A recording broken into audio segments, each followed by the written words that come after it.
Oh,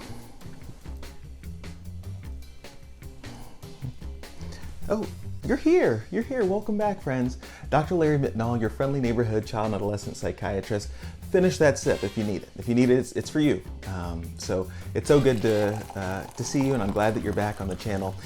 We're going to start with a thought of the day, where I spend a little bit of time looking through either what's new in the news or a particular article that I think is interesting that you might want to know about, and that might help you or maybe give you some encouragement or something to think about during the day. So let's jump in and do that.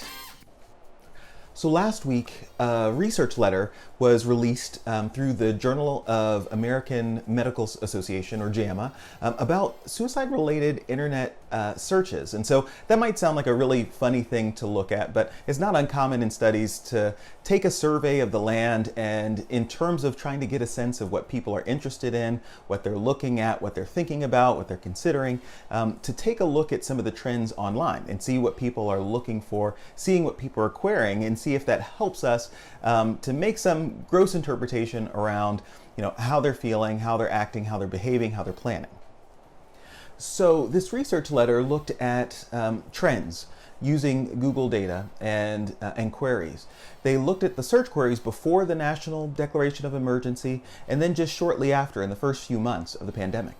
Surprisingly, there were lower or fewer searches than you might expect, given the state of the world and some of the changes that we're all making. So while COVID cases were climbing, it looks like from internet searching that suicidal ideation or preoccupation may have actually been on the decline. And so what could this mean, assuming that the things that they're finding and those trends actually map on to human thinking and human behavior? Well, it certainly gives us a number of considerations that are worth thinking about.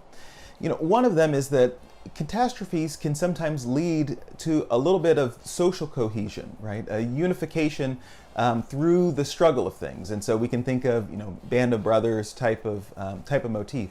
And when we think about other, big U.S. events that have happened that have caused us to pause and maybe to rally together, I think we can get a sense of this. I mean, think about the time post 9/11.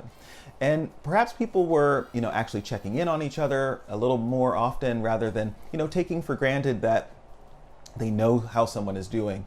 And so others, like myself, spent considerable time emphasizing messages of cohesion and togetherness. And so sometimes it's unclear whether, maybe those things are translating into people maybe feeling a little bit better or doing a little bit better as well. So perhaps some of those things that really do form, a protective barrier for ourselves and for one another.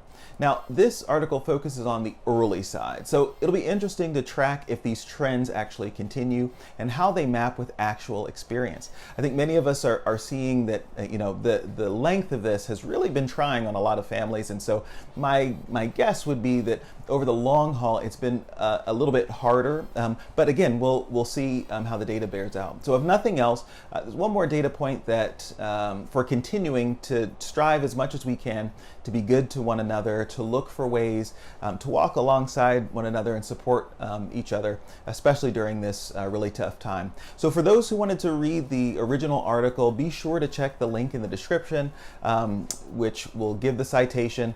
And as always, take good care and be well, and let's look out for one another.